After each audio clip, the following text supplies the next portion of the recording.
In this section, we'll take a look at a few of the facilities in Paintbox Express that you'll find invaluable as part of your edit suite.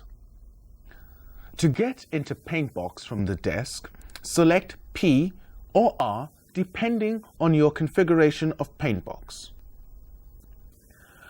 This will take you into the painting area, and the main menus are divided down here on the left-hand side of the screen. The main menus are Painting, Graphics, Paste Ups, and the main library for painting. Over here, we have the different types of brushes. These are airbrush, chalk, and paint. As a rule in Paintbox, to work on the canvas area, you must have the menu swiped off.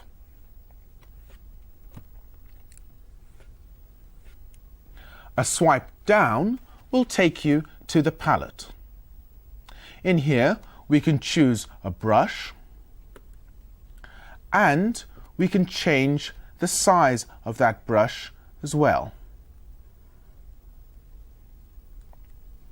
We can choose a color from the palette, and the color chosen is indicated on the right side of the palette here. We can use this area as an artist palette, so I can choose colors, and applying a little bit of pressure I can mix these in here.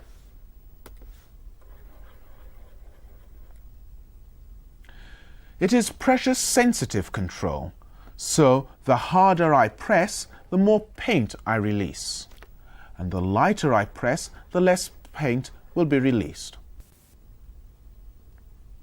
To choose one of the mix colors, I can tap down here, and that color is now at the end of my pen. Let's look at the use of the different brushes. To paint on the background like a canvas, I will start off with firm pressure, and as I release that pressure, we can see that disappear.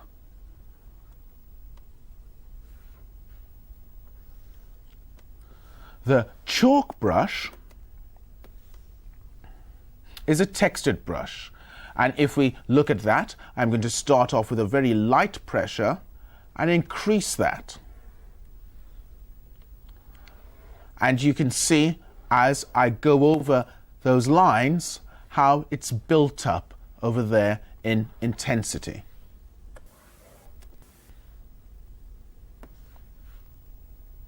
There is also an airbrush, which is very much like a spray can.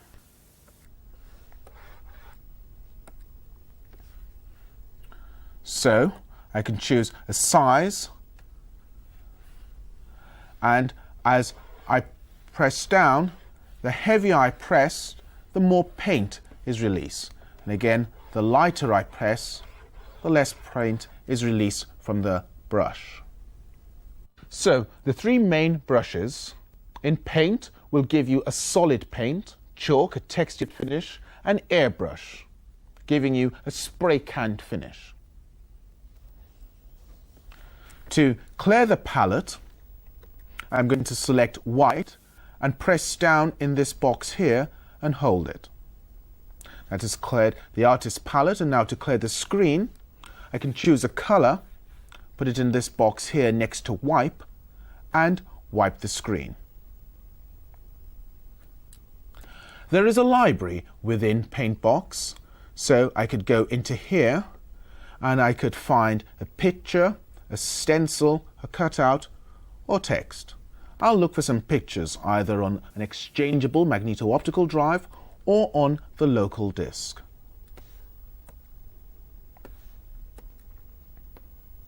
And we can browse those images. The ones I'm going to work with are the Chicago skyline, the American flag, and a picture of President Clinton. By selling these, I've got these images now which I can bring to the desk from Paintbox. We'll leave these to one side. Back into Paintbox, and browse. I'm going to start off with the skyline, and I'm going to save this into one of my buffers. So save that into buffer 1. And I'm going to get the flag and save this into buffer 2. And if I want to check what images are saved in the buffers, then I can tap down on 1 or 2 and see the image full screen. Now I'm going to select President Clinton and bring that up to the current buffer. In painting, I'm going to use the Restore brush, and we can restore to buffer 1 or 2. I'm going to choose an airbrush, choose the size, and I'm going to restore to 1, the Chicago skyline.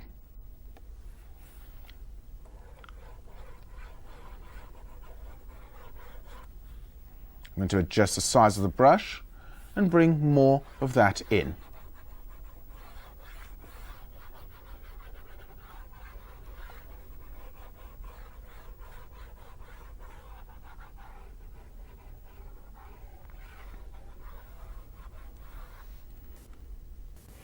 Now I'm going to restore to buffer 2 and choose a lighter airbrush, and I'm going to bring the flag in behind the president.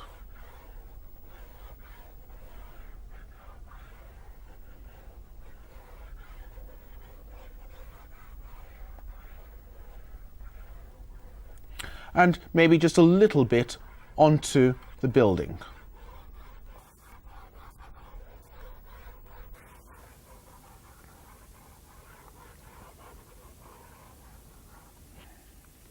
So you can see how useful this is to composite still images. Another very useful brush we have within Paintbox is the copy brush. This copies pixels from one area of a screen to another. So here in painting, I'm going to choose copy. I'm going to swipe off, and I'm going to select a source area, an area I want to start, and a destination area. And now as I tap down on the source point, you could see that it is copying a lighter version of that over to the destination area.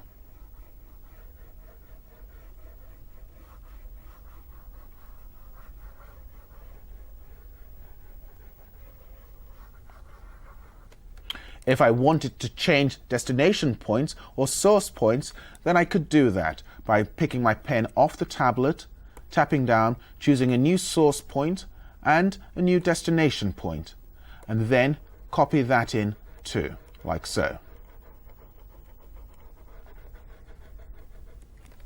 So we have looked at the Restore and Copy brush. I would like to show you those with some moving footage and how you can apply them. The first thing we're going to look at is dealing with dropout or glitches on tape. So here, if I play this sequence,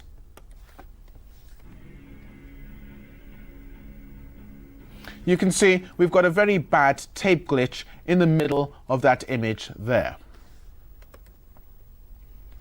Now, to repair this, I'm going to take a single frame out, take this down into Paintbox, choose an airbrush, a fairly large one.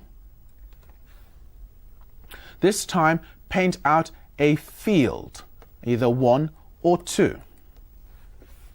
And as we do this, you can see we're repairing the damage to that frame. Sell that, and back on the desk, there is a repaired frame. And I can easily replace this back into the program.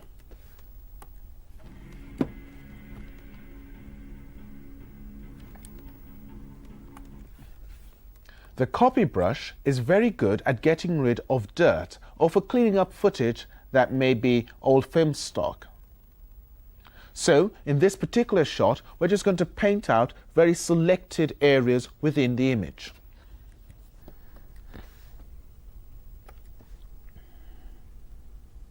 So if we look at this time lapse of the sky here, as we go through, we can see we've got a bit of dirt there on these frames. And this calls for a bit of rotoscoping. So I take down this frame into Paintbox. And here you can see the specks of dirt in these areas. I'm going to select the copy brush. With an airbrush, I'm going to use a smaller size brush and select a source and destination point and tidy those areas up.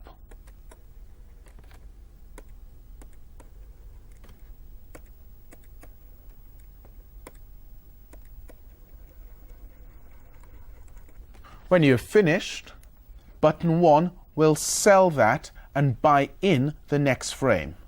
So you can just advance through it and do the tidy up where necessary.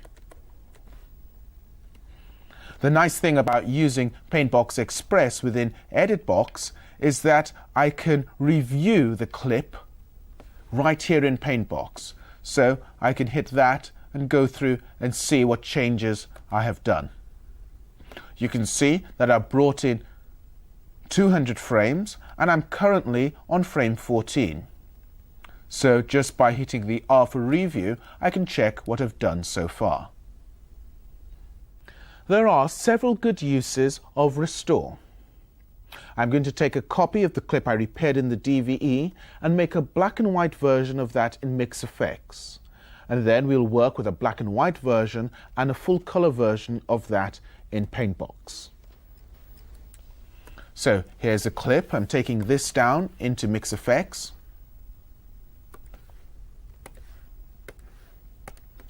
Make that black and white and process that. Take my black and white version back to the desk. I'm going to make a pack of these, putting the black and white over the color version, and I'm going to take the pack this time into Paintbox rather than MixFX. And this time, rather than restoring to buffers 1 or 2, I'm going to restore to clip. So I'm going to choose an airbrush. You can see we have both clips being at 100 frames.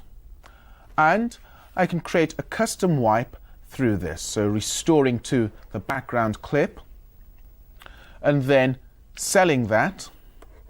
Then I can add some more color in and continue to build this up, hitting button 1 on the rat as I go through. Then I can review what I've done, and if I just keep hitting button 1 on the rat, I will get new frames. So changing irregular areas from black and white to color. If I return to the desk and separate the pack out, then we can see these on a frame by frame basis. We can also use Paintbox to generate captions. If we were to take this image down into Paintbox and go into Paste Up, then we can cut. Cut will give us several choices. We can cut a picture, a stencil, or text. If I wanted just part of this picture, then I could tap down and select the area I wanted to cut out. This now becomes a cutout I can move around on screen. And if I wanted to make copies of that, I could do that. There on screen. And I could continue to work with a build-up in that fashion. I could also delete those as cutouts by hitting delete and tapping down on them. I could cut out a stencil which I could use as a mask shape. Or I could cut out text. In the library, we can find the different types of fonts we have. Editbox comes with 1085 vector-based fonts, some of which are listed here. And you can also browse through the font library. For more details, you can refer to the menu reference manuals, and there's also a catalogue which has the fonts in. So you can select a font and take that down into Paste Up, and you can see that is the current font I have there. I can choose a color, and then I can type in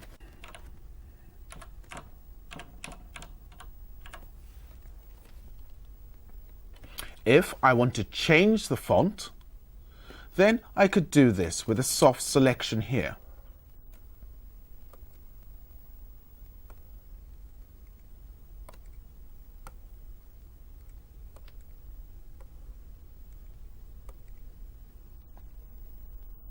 And we could change the kerning for that as well. At any point, I could change the color.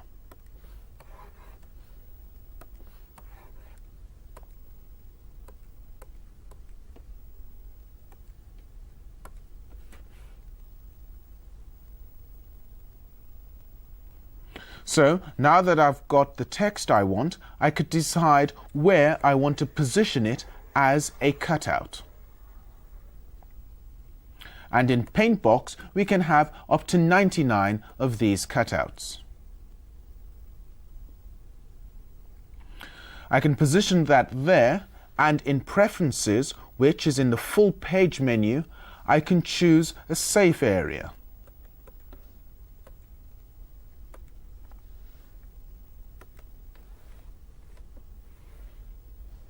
And I can make sure that my lower third falls within that safe area.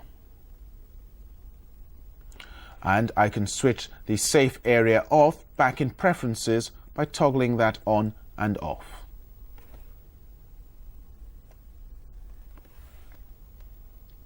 So now that I've got that lined up where I want it to be, I'm going to make it white. I can wipe the background to black and use button 1 to sell that. And I've got a single frame as a matte there. I can select a color as the fill.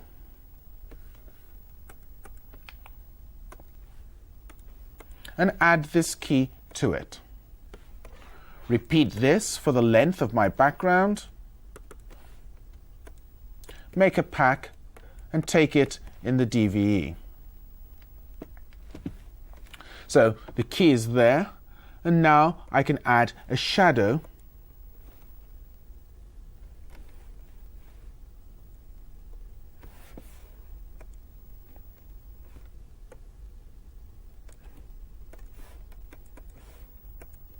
or indeed a DVE move to this.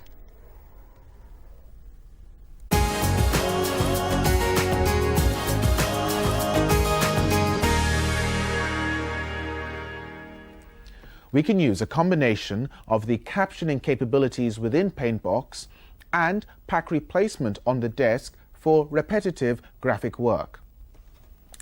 Here, in this example, this is a short opening for a travel program. We've got a background, we've got a key through a texture, and we've got the captions. The nice thing about working with Editbox is that you can save all the setups for these. So here's the background, and here's that gradation key through the texture, and the captions I use for last week's program. Now in this example, I want to change the destination. So I'm going to call up a new background, and replace this first of all in the pack. So pick it up and just hit replace, and that layer is done. I also need to replace the top caption. Now in Paintbox I can work with a number of cutouts. So if we go back into text, I'm going to type in my new destination. And this week we're going to visit a place called Maui. I'm going to change the font for that. And also change the size. Remember, these are vector-based fonts, so you can make them very, very large indeed without having any anti-aliasing problems. And I'll adjust the kerning. And this would become a cutout when I hit end. You can see I have two other cutouts here, which I can move around and reposition. Remember, Paintbox can work with 99 of these. I'm going to sell this and go back to Editbox with this here as a single frame key. And in my pack, just add this as a new key and take all of these layers down into Mix Effects and process it. The nice thing about this, we have the same settings which we used for the previous caption, and it makes it very easy then to repeat this kind of work.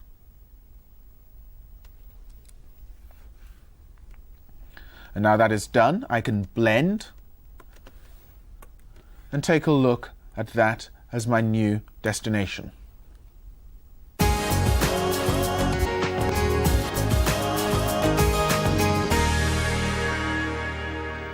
Another way of placing captions is to use the downstream keyer and connect an external character generator to the edit box.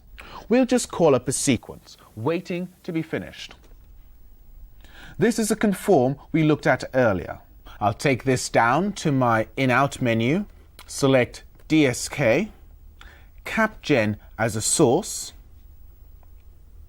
and you can see that it already knows the duration for this clip. So we can trigger the CapGen to start to play. I'll hit Go, which acts as record standby, and as I press pen start, you can see that it has triggered that caption from the external source and is combining that with my footage in real time.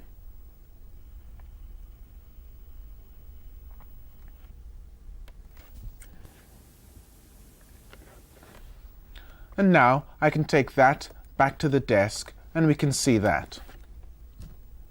On the week of reckoning, the world's arsenal of telescopes prepare for impact. On mountaintops, in space and in the air. Light bombers in formation.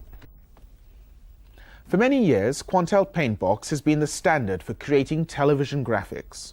Editbox users have the advantage of having Paintbox Express adapted for the online editor. I have only looked at those areas that I know will be of most use to you as editors as you start to use Editbox.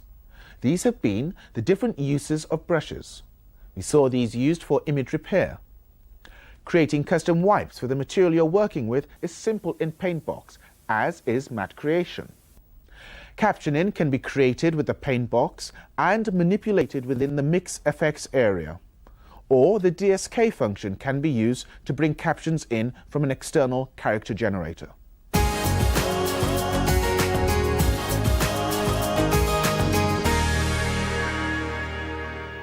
The archive function allows clips and packs in the main library to be transferred to tape and magneto-optical storage. These clips are transferred with the exact setups they had within the system. All video material, such as clips and keys, are transferred to videotape.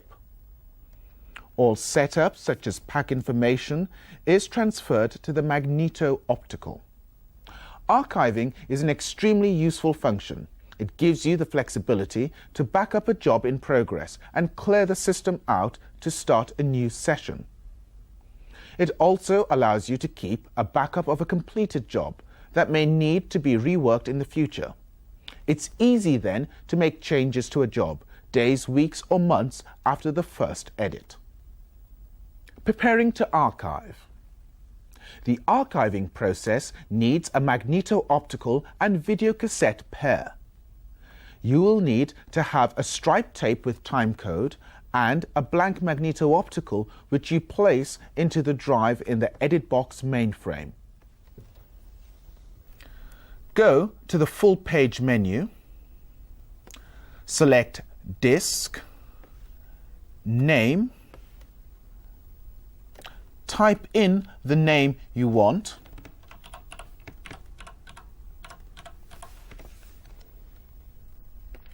select Init Drive and Archive. Type in the cassette or reel name,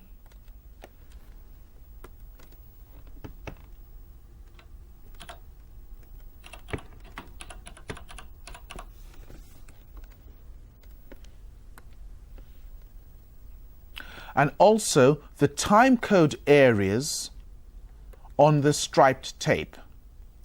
Here I'm putting down 10 hours to 11 hours.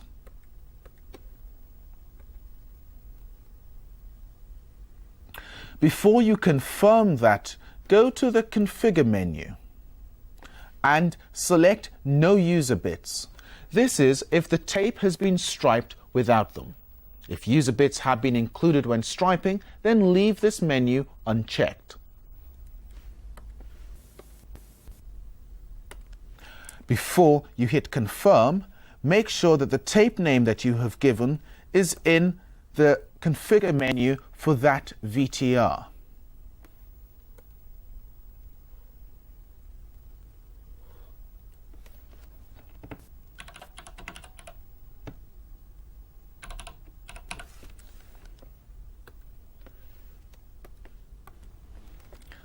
Now hit Confirm. It will take about a minute to initialize the magneto-optical. It will check the tape first of all to make sure that timecode is actually present. Then it will initialize the magneto-optical. And after this is done, they're both ready to use as a pair. Archiving clips from the main library. To archive clips, I go down to my main library and I select the items that I want to archive. I choose Archive, tap on the titles,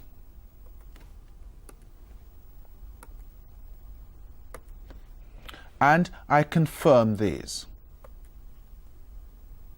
So I can archive clips, clips with keys, and packs. It is now laying out unique video frames only to tape. All the setup information, such as timecode, source reel data, and mix effects data associated with the clips and packs, are being written to magneto-optical. With this version of Archive, which is our standard archive, any audio that is associated with these clips are also archived out to magneto-optical. History archiving is used where we want to maintain the first generation reference with the material we're working with. For example, if we're archiving out onto a Beta SP recorder, rather than record the clips onto tape and then retrieve it back into the system, thus going down a generation each time, we could instead save all the system history as to where the material came from, and any frames which were not processed within Editbox would not be written out to tape. The source information, however, will be saved onto the magneto-optical. Then, on retrieval, we will be prompted, like an autoconform, to load the original tapes, and the relevant clips will be loaded back into the system and stored in the library. So, over here, where I have this list, I can choose to History and choose a selection of these and confirm. And as you can see, we're not going to tape, just the history of that has been saved onto the magneto-optical. Now, if I find history on the Exchangeable, we can see those items there. Remember, this is only setup information. There is no video stored here. If we browse that, you can see that it's just got clip information. Again, if I want to find the archived items, then I find archive on the Exchangeable, and we can see the list for those items I archived earlier. The third method of archiving is linear archive, and to do that, first of all, go to the Preferences menu and select the Linear Archive option. So in Preferences, select Linear Archive. Then, this time, as I choose items from the library to be archived,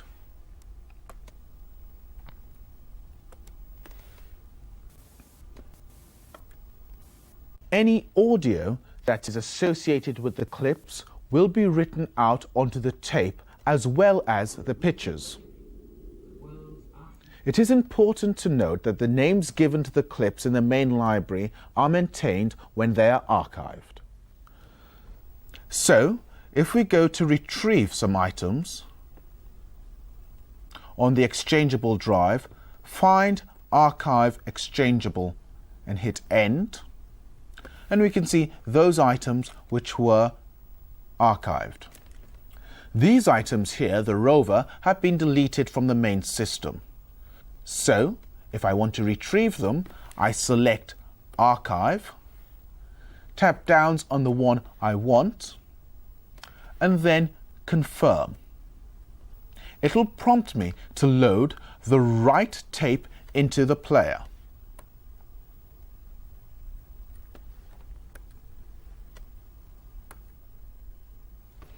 And now it will reload those items with their setups exactly in the library as they were originally saved. So if I find online on the local disk and type rover, we can see that I've retrieved those there. It is important when retrieving archive not to select Fetch and then Confirm. If you do so, it will go back to tape and load the items in, but they'll be loaded onto the desk. So if there are many items, then it will be difficult to remember what name you called them originally. So it is best that they were archived back into the main library. As we've seen, archiving works with a magneto-optical and videocassette pair.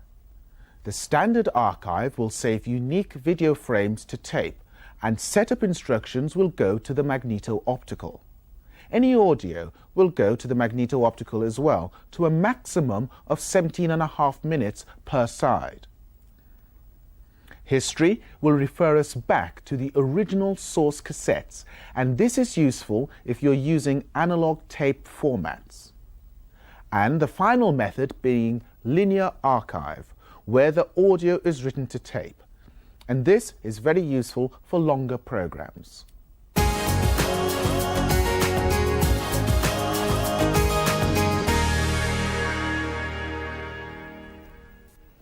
That completes this training course set. Please refer to the menu reference manual and tutorial training guide for more information on the different modules we have covered. I'm sure that you are now well prepared to finish many creative projects on your Editbox. If you require more information on Editbox or any other Quantel products, please contact us at the address at the end.